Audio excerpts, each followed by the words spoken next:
Hey, chronique dans Le Monde ce matin, je veux juste petit clin d'œil, là, vous nous direz si ça vous intéresse ou pas, là, mais les Européens qui disent « Oubliez ça, le 51e État, devenez le 28e pays de l'Union européenne. » C'est pas la première fois qu'on en parle avec le Groenland.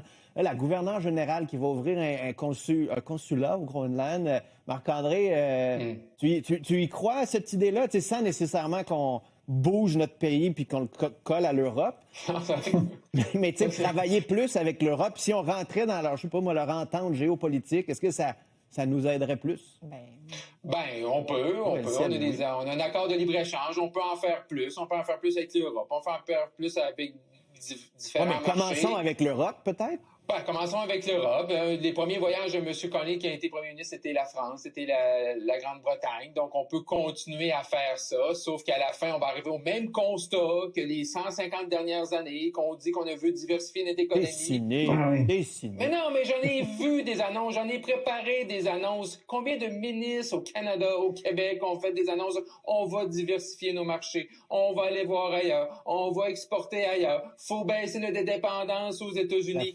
Bien. J'en ai Pierre-Éliott Trudeau avait même appelé ça la troisième voie. Oui, mais j'en ai fait des communiqués de presse, j'en ai écrit des plateformes. Ça n'a jamais marché. Fait que parfait, si on pense que là... Il n'y avait pas de menace américaine dans le temps. Mais c'est qui a dit ça qu'on pourrait être... J'ai manqué.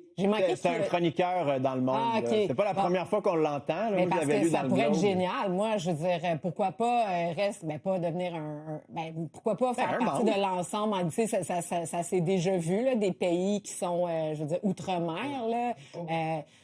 Puis... Là, t'aurais plus besoin de monnaie québécoise, elle-ci, t'aurais l'euro. Exactement, mais dans une perspective souverainiste, le fait de se rattacher et d'être plus fort avec l'Europe, c'est sûr que pour le Québec, ça peut être quelque chose d'intéressant, certainement. Mais le Québec ça a déjà été présenté comme scénario, hein?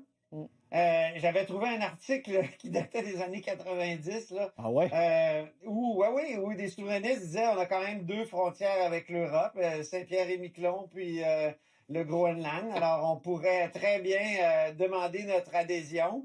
Et là, c'est la première fois que je vois qu'il y a des Européens qui envisagent ça. Je sais que chez les souverainistes, on était très réticents à discuter de ce scénario-là quand j'ai posé des questions encore récemment. Mais c'est vrai qu'il y a tellement une transformation de notre voisin du Sud que peut-être que effectivement ça pourrait être un scénario, mais bon. T'es content d'être payé en euros. Un peu fou. Non, mais tu sais, Marc-André, quand on parle d'entente, peut-être que ce serait ça la prochaine étape, justement. Tu sais, on a des accords de libre-échange, ça marche pas.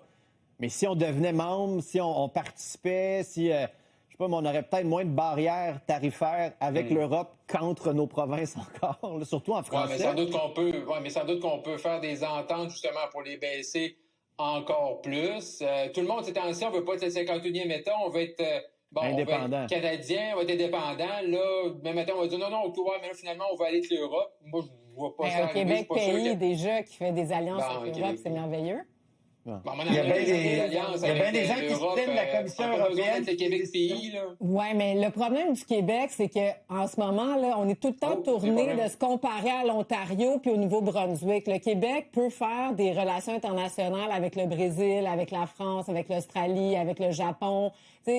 Moi, ça me tue que notre seul, souvent, là, ornière de comparaison, on est-tu meilleur ou moins bon que l'Ontario? Ben, je veux dire, j'ai rien contre les Ontariens. Mais on peut-tu se tourner vers des pays qui sont vraiment plus prospères que l'Ontario? Antoine, t'as quand même, tu parlais de la Commission européenne, ça rajouterait une belle couche de bureaucratie, là, nous qui aimons les fonctionnaires.